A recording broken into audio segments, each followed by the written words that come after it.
آج شعبان کی 30 تاریخ ہے 1432 رجب کی، معاف کیجیے، ہاں نہیں صحیح، رجب کی آج رجب کی 30 تاریخ ہے 1432 اور جولائی کی 2 تاریخ ہے 2011 اور آج ہم انشاءاللہ سورہ آل عمران کی آیت نمبر 169 170 اور 171 یعنی 169 170 اور 171 کی تلاوت کا شرف حاصل کریں گے۔ اعوذ باللہ السمیع العلیم من الشیطان اللعین الرجیم، بسم اللہ الرحمن الرحیم۔ الحمد للہ رب العالمین والصلاة والسلام علی سیدنا و نبینا و مولانا ابی القاسم محمد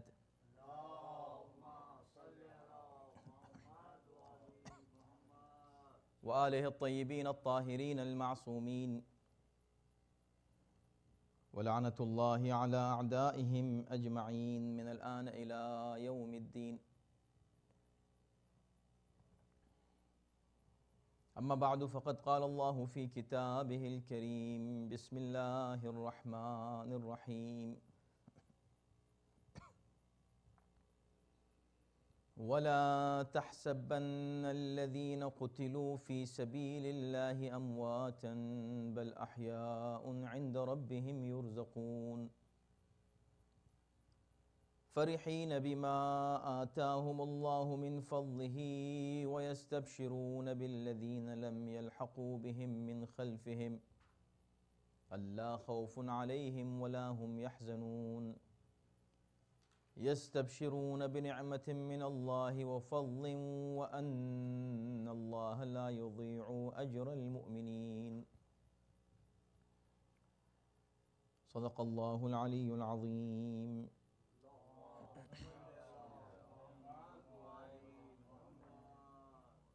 ارشاد ہو رہا ہے کہ اور خبردار جو راہ خدا میں مارے جائیں انہیں کبھی مردہ نہ سمجھنا، بلکہ وہ زندہ ہیں اور اپنے پروردگار کے یہاں رزق پا رہے ہیں۔ اللہ نے اپنے فضل و کرم سے انہیں جو کچھ دیا ہے اس پر وہ بڑے خوش ہیں، اور جو لوگ پیچھے رہ گئے ہیں اور ان سے ابھی ملحق نہیں ہوئے ہیں ان کے لیے بھی یہ خوشخبری رکھتے ہیں کہ ان کے لیے بھی نہ کوئی خوف ہے اور نہ وہ غمگین ہوں گے۔ اللہ کی نعمت اور اس کے فضل و کرم سے وہ شاد و مسرور ہیں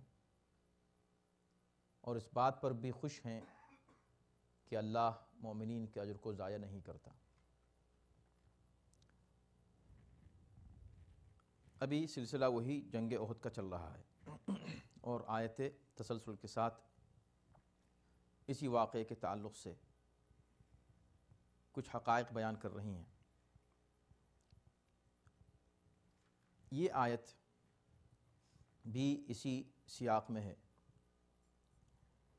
البتہ کچھ مفسرین کا یہ خیال ہے کہ یہ آیت شہدائے بدر کے تعلق سے نازل ہوئی ہے۔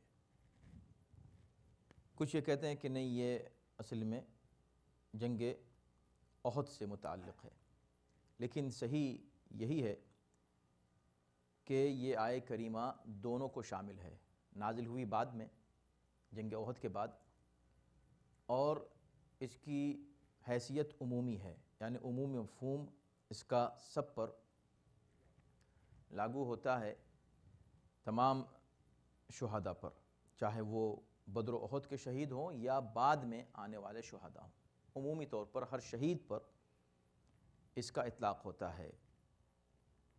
چنانچہ امام محمد باقر علیہ السلام سے بھی تفسیر نور الثقلین اور تفسیر عیاشی میں یہ روایت منقول ہے کہ یہ آیت جنگ احد کے بعد نازل ہوئی اور اس میں بدر و احد دونوں شہداء کا تذکرہ ہے۔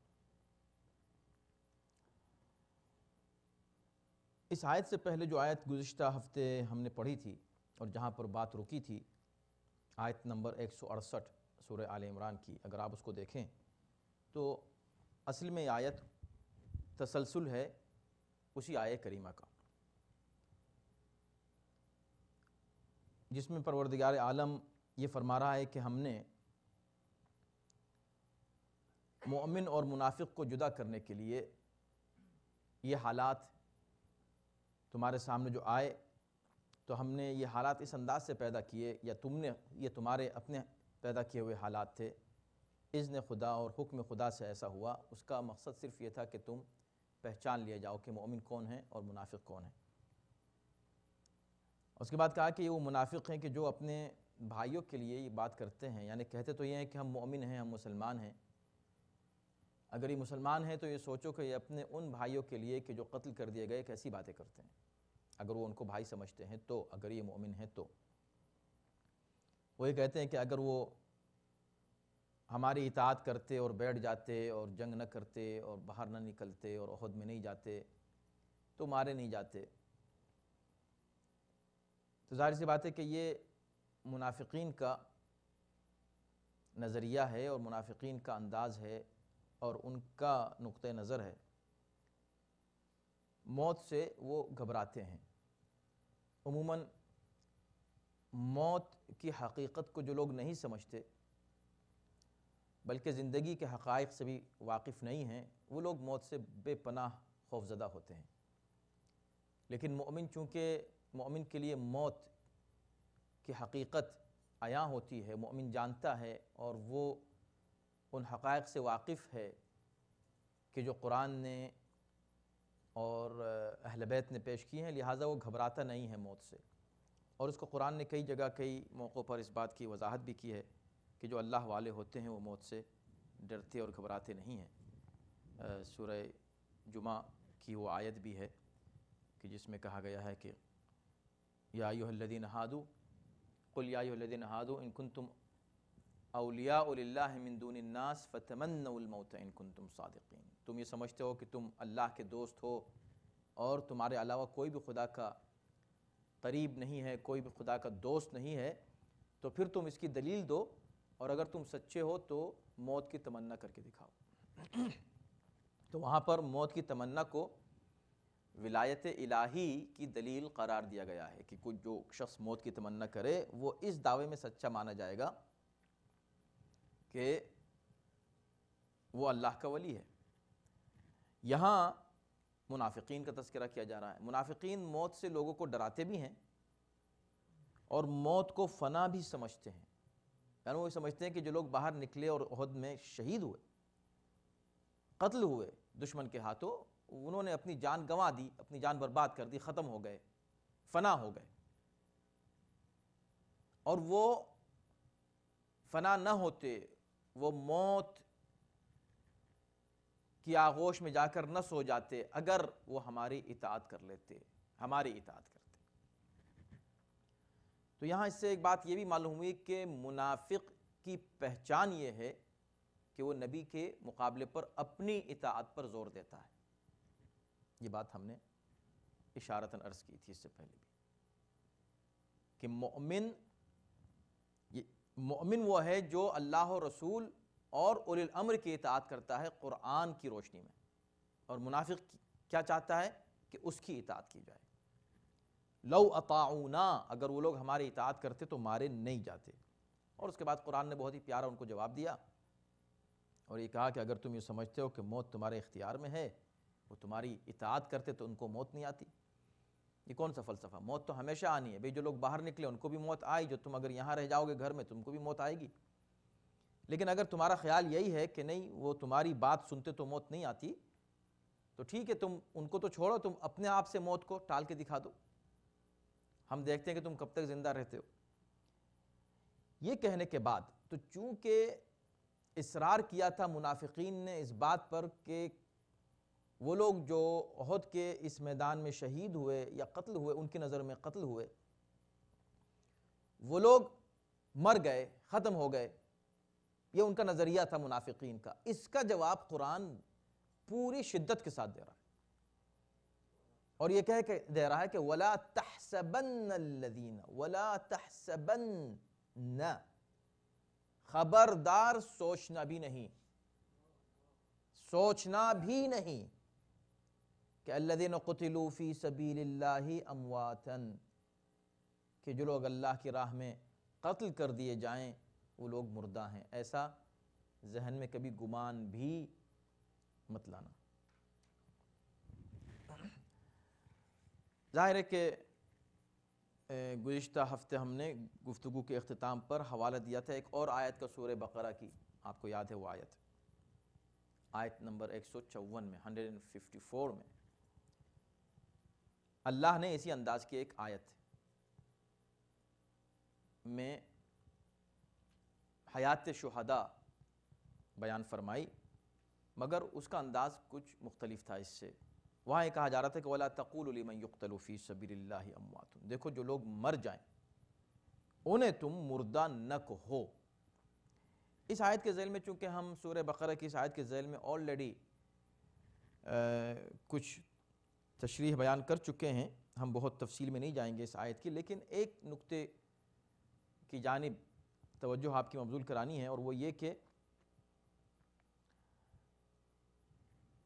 پہلے یہ کہا کہ وَلَا تَقُولُوا، دیکھو کہو نہیں، یہ سورہ بقرہ کی آیت میں کہ یہ مت کہو کہ وہ مردہ ہیں، بل احیاء، بلکہ وہ زندہ ہیں، ولیکن لا تشعرون، تمہیں ان کی زندگی کا شعور نہیں ہے، لیکن وہ زندہ ہیں، البتہ ان کو تم کہو نہیں کہ وہ مردہ ہیں۔ اب یہاں پر ایک بات یہ ہو سکتی تھی کہ منافقین جو شہداء کو مردہ سمجھتے ہیں وہ یہ کہہ سکتے تھے کہ بھئی یہاں قرآن یہ نہیں کہہ رہا ہے کہ وہ مرے نہیں ہیں، قرآن یہ نہیں کہہ رہا ہے کہ وہ زندہ ہیں، قرآن یہ کہہ رہا ہے کہ ٹھیک ہے وہ مر گئے ہیں مگر تم ان کو مردہ نہ کہو۔ جیسے کسی شخص میں کوئی عیب اگر ہو تو یہ کہا جاتا ہے کہ ٹھیک ہے اس میں عیب ہے مگر بیان مت کرو، کیا ضرورت ہے تم کو بیان کرنے کے فلاں میں یہ عیب ہے، اور اسی کا نام غیبت بھی، اگر آپ اس کے پس پشت کسی کا عیب بیان کریں تو وہ غیبت مانی جاتی ہے۔ تو کہا جاتا ہے کہ ٹھیک ہے اس میں یہ عیب، ہم نہیں کہہ رہے کہ نہیں ہے، مگر کیوں بیان کر رہے ہو تم، مت بیان کرو، بیان کرنا گناہ ہے۔ اسی طرح وہ مر تو چکے ہیں، ٹھیک ہے مر گئے ہیں، مگر تم کہو نہیں کہ مر گئے ہیں۔ توجہ ہے نا؟ یہ ظاہر ہوتا ہے اس آیت سے، یعنی کہ اگر صرف وہ آیت ہوتی سورہ بقرہ کی تو منافقین یہ بات کہہ سکتے تھے کہ بھئی ٹھیک ہے ان کو مردہ کہنا نہیں ہے مگر وہ مر چکے ہیں۔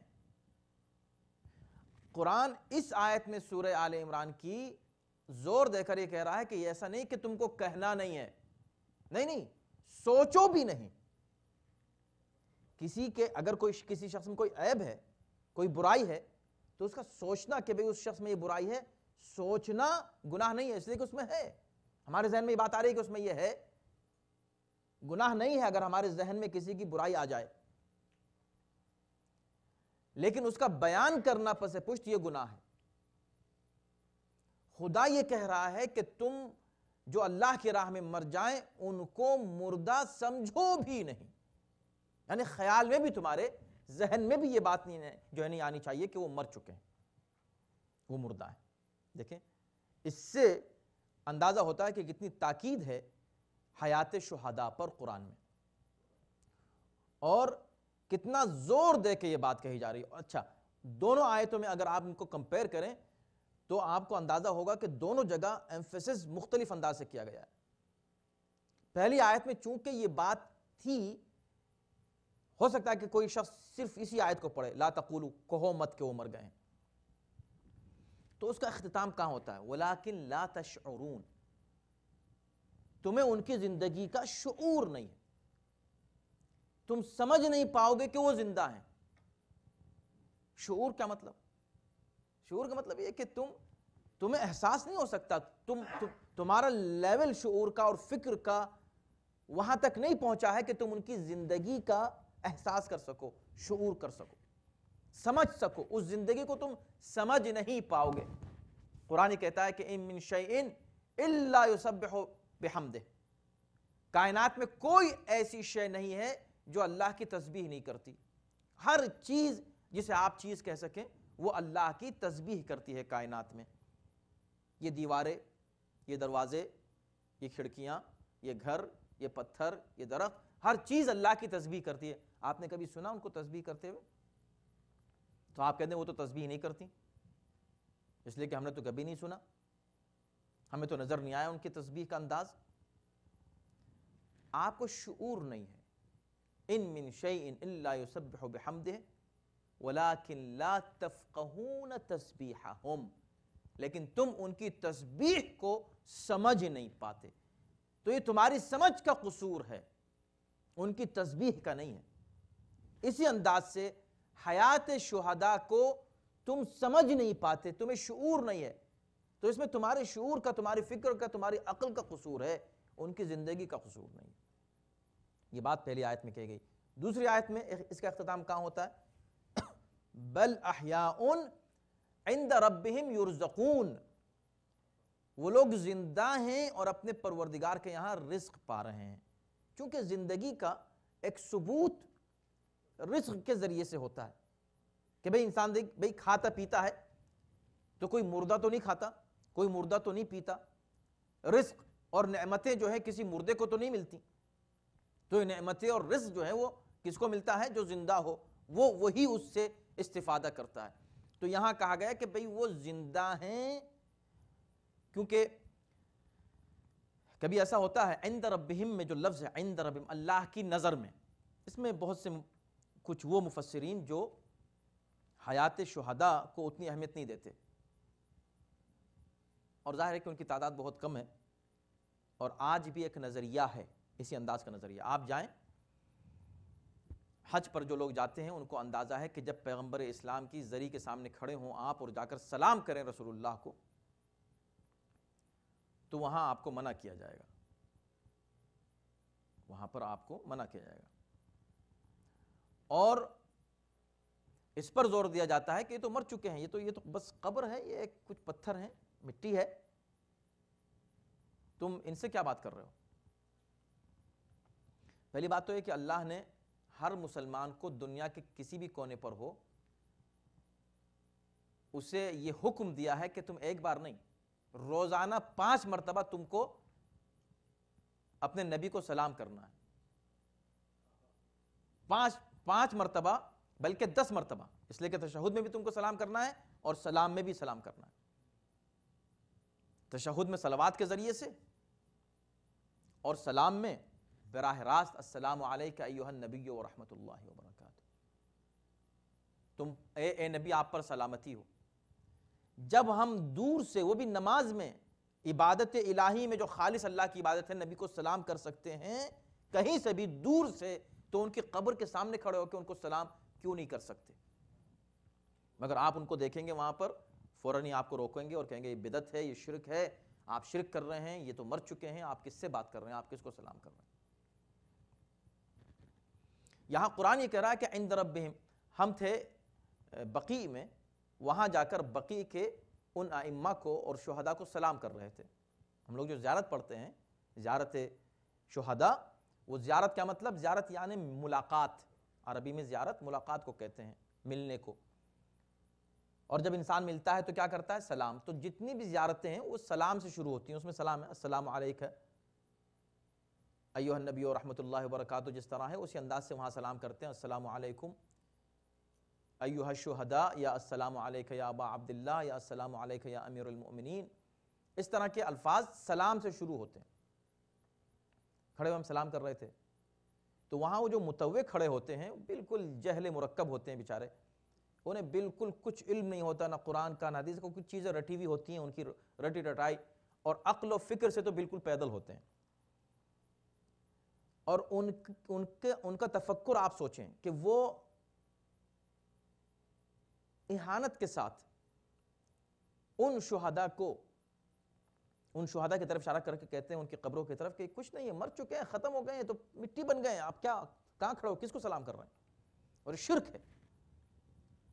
تو ہم نے یہ آیت پڑھی ان کے سامنے، ایک متوع کے سامنے ہم نے خود یہ آیت پڑھی، تو آپ دیکھیں ان کی لاجک دیکھیں۔ جب ہم نے کہا کہ وَلَا تَحْسَبَنَّ الَّذِينَ، تم کیسی بات کر رہے ہو؟ وَلَا تَحْسَبَنَّ الَّذِينَ قُتِلُوا فِي سَبِيلِ اللَّهِ أَمْوَاتًا، ابھی ہم پڑھ رہے ہیں آیت، بَلْ أَحْيَاءٌ، زندہ احیاء، یہ لوگ احیاء ہیں، زندہ ہیں، تم کیسی بات کر رہے ہو کہ مر چکے ہیں؟ تو فوراً کیا کہتا ہے؟ ہاں احیاء عند ربہم، اللہ کی نظر میں زندہ ہیں، ہمارے لیے زندہ نہیں۔ سمجھ گیا؟ تو یہ ہے ان کا نظریہ۔ اب آپ اس آیت کو، چونکہ آپ براہ راست اس آیت کو ایسی جگہ پڑھ رہے ہیں کہ جہاں آپ اس سے پہلے کی آیتیں بھی پڑھ چکے ہیں اور اس کے بعد کی آیتیں بھی پڑھیں گے، ایسا نہیں ہے کہ آپ کسی تقریر میں کسی شخص کے کسی مضمون میں اس آیت کو الگ سے پڑھ رہے ہیں تو آپ کو معلوم نہیں کہ اس کا سیاق و سباق کیا ہے۔ یہ آیت ان کے جواب میں آئی ہے جو شہداء کو مردہ کہہ رہے تھے کہ وہ چلے گئے، مر گئے، اور کہہ کون رہا تھا؟ منافق۔ یہ اس وقت کے منافق نہیں تھے، آج بھی وہ منافقین موجود ہیں جو ان شہداء کو مردہ کہتے ہیں، اور آج بھی وہ مؤمنین موجود ہیں جو ان شہداء کو زندہ سمجھتے ہیں۔ تو جس انداز سے اس دور میں آپ کی خدمت میں اس سے پہلے ایک تقریر میں عرض کر چکا ہوں کہ اللہ نے امتحانات ہر دور میں رکھے ہیں، اور وہ کرائٹیریا اور معیار ہر دور کے لیے معین کیے ہوئے کہ جس سے مومن اور منافق پہچان لیا جائے، ان میں سے ایک یہ معیار بھی ہے۔ قرآن ان آیتوں میں منافق کی پہچان یہ بتا رہا ہے کہ جو اللہ کی راہ میں شہید ہو جائیں وہ اصراراً ان شہداء کو مردہ کہتے ہیں، اور مومن کی شان یہ ہے کہ وہ ان شہداء کو زندہ سمجھتا ہے۔ یہ قرآن کا نظریہ ہے، یہ الہی سنت ہے کہ کبھی بھی مزاج قدرت اس بات کو برداشت نہیں کر سکتا کہ کوئی شخص ان کو مردہ کہنا تو بہت بڑی بات ہے، مردہ سمجھ بھی لے۔ تو خیر بات یہ تھی کہ جیسے اس نے کہا عند ربہم، وہ اپنے رب کے پاس ہیں، اپنے رب کی نظر میں وہ لوگ زندہ ہیں۔ تم کون ہو کہنے والے کہ زندہ ہیں؟ تو ہم نے فوراً کہا یرزقون، ہم نے کہا کہ یرزقون، رزق پا رہے ہیں، اور جو رزق پاتا ہے وہ زندہ ہوتا ہے۔ اور اس کے بعد کی آیت بھی آپ جب پڑھیں گے وہ اپنی جگہ ہے، لیکن اللہ کی نظر میں جو زندہ ہے، آپ یہ سوچیں اگر چلیں ہم اس کو بھی مان لیں کہ وہ اللہ کی نظر میں زندہ ہے، تم کون ہو کہنے والے زندہ؟ تو دیکھیں آپ اس کو کہتے ہیں جہالت۔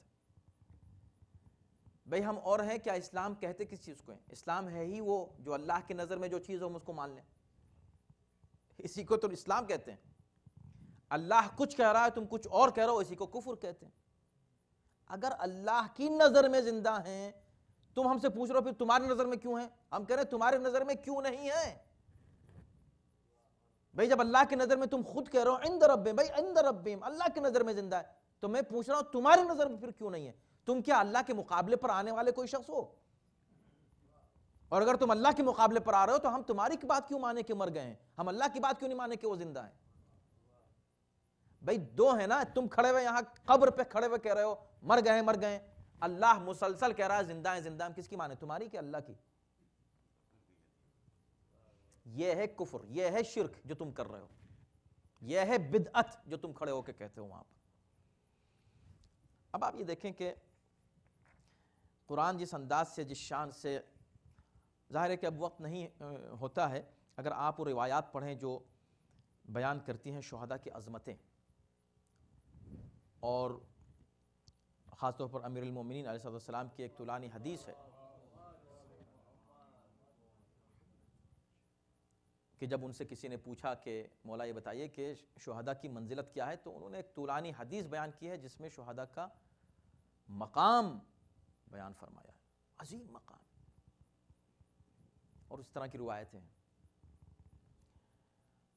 اب کچھ مشکلیں ان منافقین نے یہ پیدا کی ہیں کہ ایک تو جو حقیقی شہداء ہیں ان کو یہ لوگ مردہ سمجھتے ہیں، دوسرے خود شہادت کے مفہوم کو مسخ کر دیا ہے، یعنی قاتل کو شہید مان لیتے ہیں اور جو شہید ہیں ان کو مردہ سمجھتے ہیں۔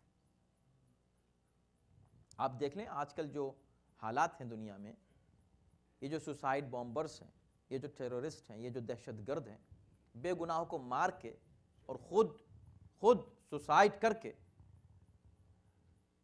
اپنے کو شہید قرار دیتے ہیں۔ یہ قاتل ہیں، قاتل اور ہے، شہید اور ہے. کیا فرق آپ کہیں گے؟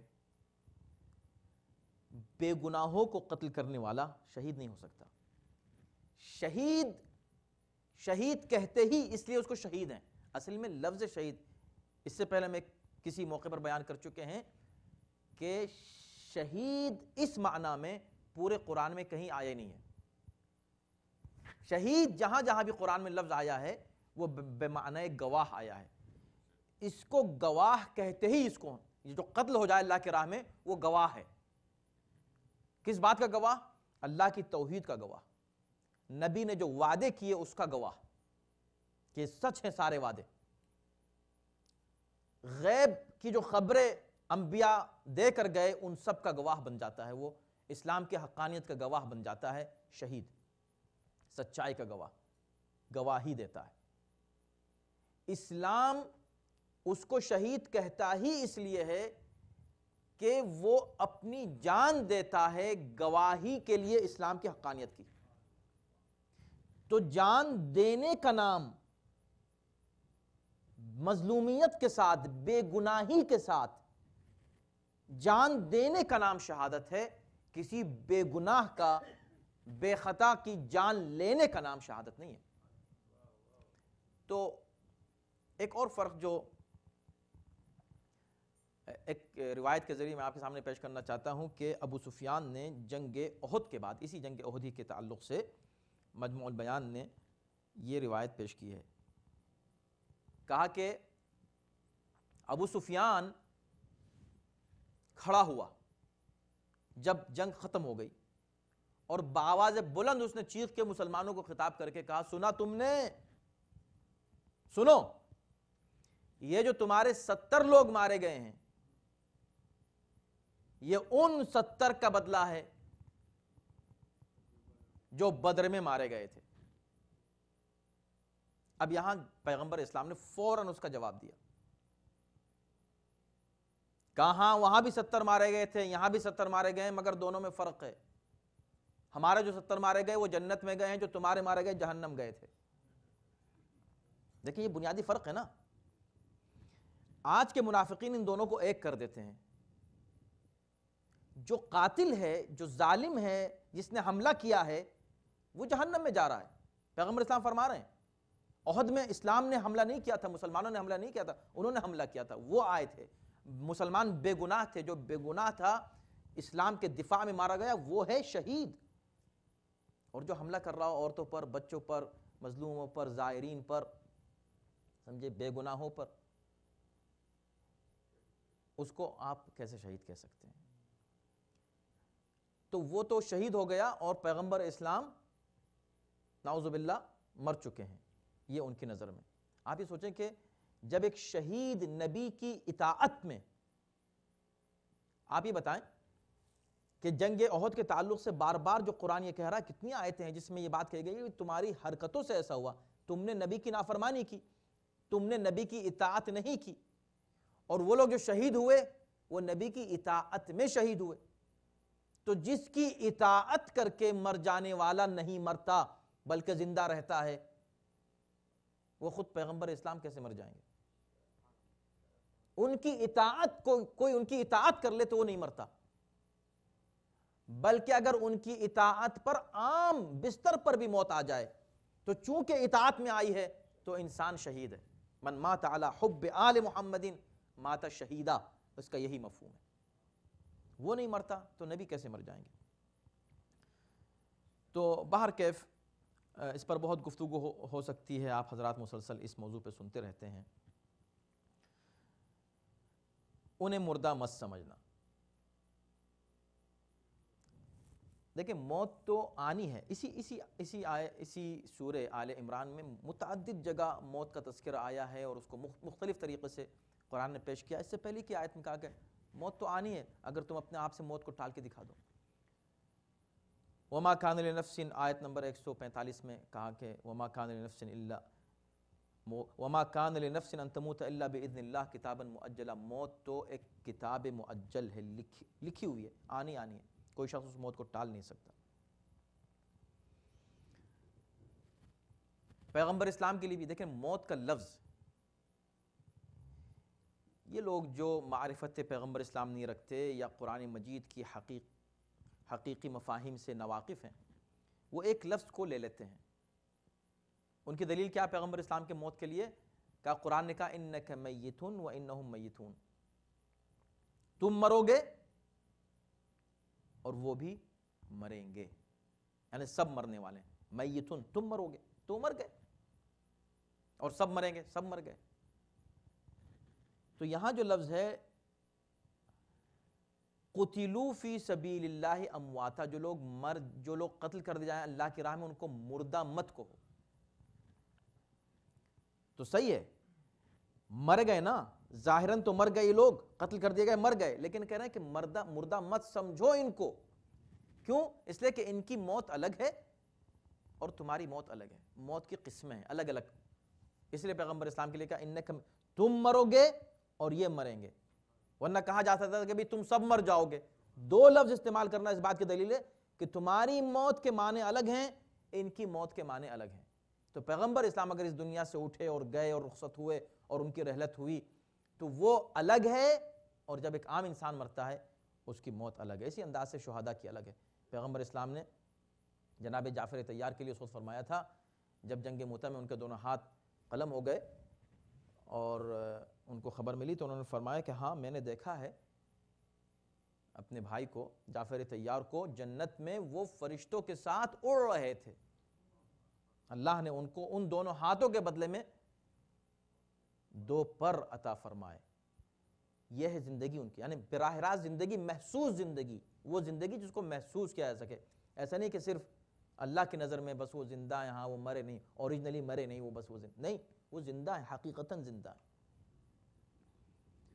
اب اس کے بعد جو کہا کہ وہ یرزقون، تو وہ کس طرح کا رزق ہے جو وہ پا رہے ہیں، اور یہ جو حیات ہے یہ کون سی حیات ہے، اس پر بڑی بحث کی ہے مفسرین نے، ہم اس تفصیل میں اس وقت نہیں جا سکتے۔ کچھ کا کہنا ہے کہ یہ حیات جو ہے وہ بس معنوی زندگی ہے، کچھ کا خیال ہے کہ یہ برزخی زندگی ہے، جو برزخ میں ہر شخص زندہ رہے گا، اس طرح کی زندگی ہے۔ کچھ کا خیال ہے کہ وہ جسم تو مر ہی جاتا ہے، روح چونکہ باقی رہتی ہے، وغیرہ وغیرہ، اس پر بحثیں کی ہیں۔ لیکن ایک چیز ہے کہ یرزقون، رزق پا رہے ہیں اللہ کی، یہاں یہ لوگ رزق پا رہے ہیں، یہ بات طے شدہ ہے۔ تو یہ جو رزق ہے یہ کس طرح کا رزق ہے، اس پر بھی کافی بحثیں، ہمیں اس بحث پہ نہیں جانا ہے، لیکن آگے کی آیتوں سے اندازہ ہوگا کہ خدا اصل میں شہداء کی عظمت بیان فرمانا چاہتا ہے۔ یہاں اللہ کی نظر میں وہ، یا اللہ کے پاس وہ رزق پا رہے ہیں، ہر ایک کا رزق الگ الگ ہے۔ آپ کے لیے رزق الگ ہے، ہمارے لیے رزق الگ ہے، جانوروں کا رزق الگ ہے، درختوں کا رزق الگ ہے۔ تو جیسی جیسی زندگی ہوتی ہے ایسے ایسے اس کا رزق بدلتا جاتا ہے۔ چونکہ شہداء کی زندگی ایک عام انسان کی زندگی سے بلند ہے، لہٰذا اس کا رزق بھی عام انسان سے بلند رزق ہوگا۔ آپ کا رزق یہ غذا ہے کہ جس کا نتیجہ، مثلا آپ جو چیز کھاتے ہیں اس کا نتیجہ نجاست ہے، لیکن ان کو جو رزق دیا جاتا ہے وہ طہارت ہی طہارت ہے، پاکیزگی ہی پاکیزگی ہے، اور وہ جنت کی نعمتیں ہیں، اور وہ اگر برزخی زندگی سے مراد ہے تو برزخ کی وہ نعمتیں ہیں جو اللہ ان کو اپنے فضل و کرم سے عطا فرماتا ہے۔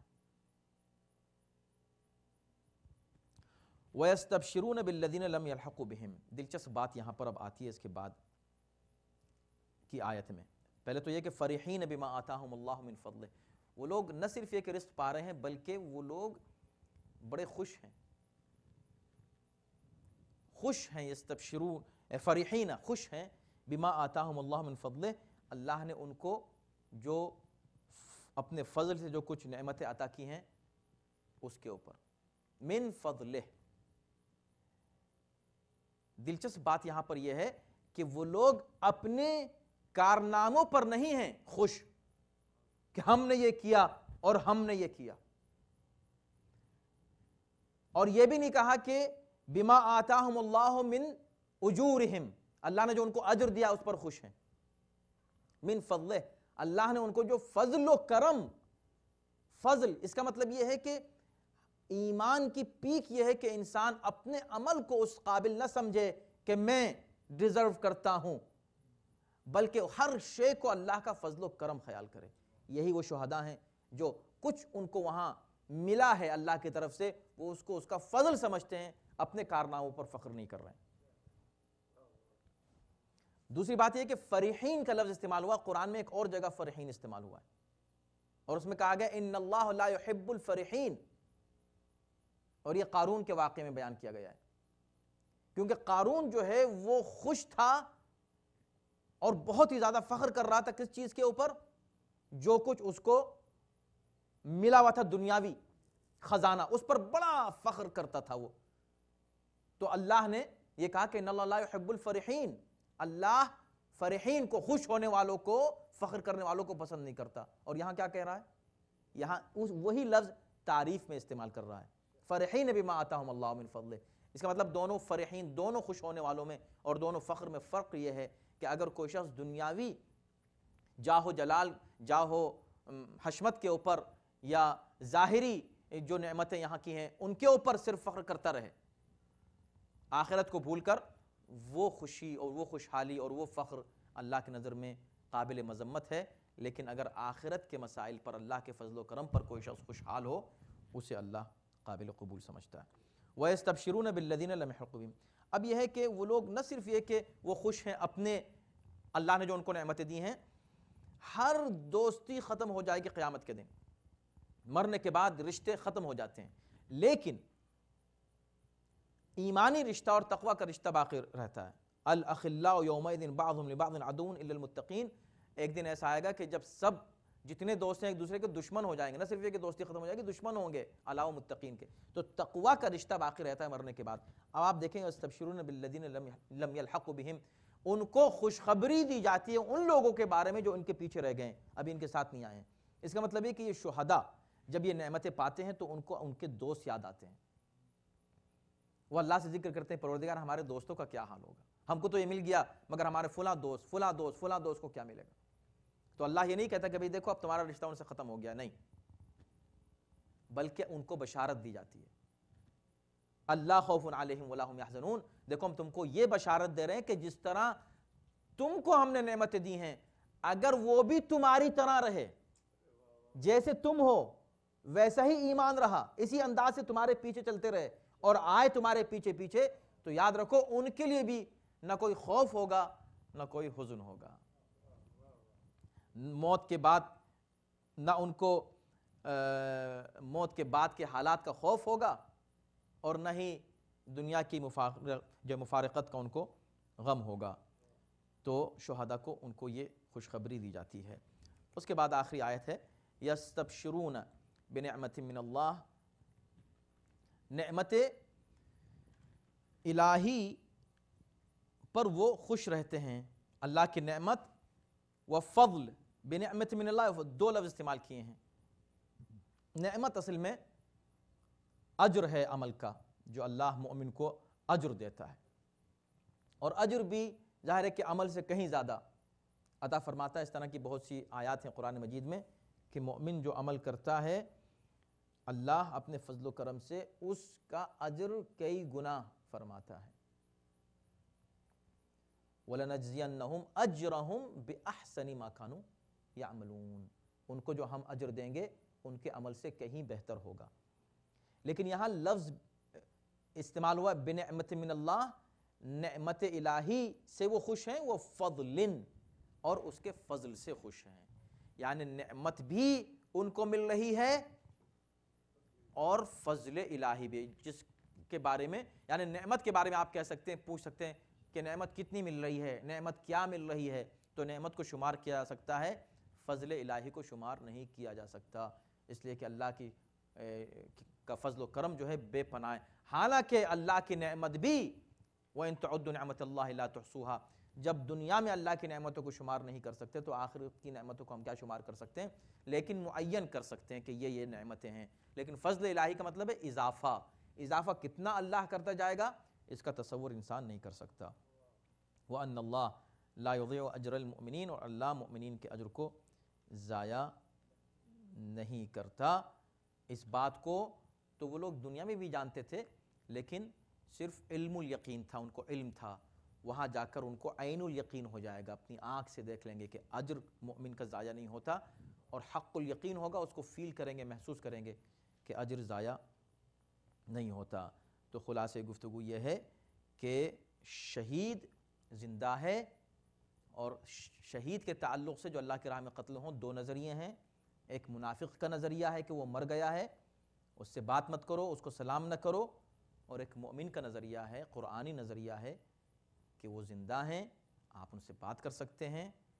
جب وہ اللہ سے اپنے دوستوں کے بارے میں پوچھ رہے ہیں تو کیا ہم ان سے نہیں کہہ سکتے کہ بھئیہ ہم کو بھی تم اپنا دوست سمجھو، خدا کے لیے ہم کو بھی اپنے دوستوں کی طرح اللہ سے ہمارے بارے میں بھی پوچھ لو، ہمارے تعلق سے بھی؟ اسی کو توسل کہتے ہیں، اسی کو شفاعت کہتے ہیں۔ ہم اسی سے جب ہم شہداء کو، پھر شہداء کی بھی منزلیں ہیں، اور عظیم ترین شہداء وہ ہیں کہ جن کی وجہ سے پورا دین اور اسلام آج محفوظ ہے، اور وہ ہیں شہداء کربلا، جن کی منزلت بہت بلند ہے۔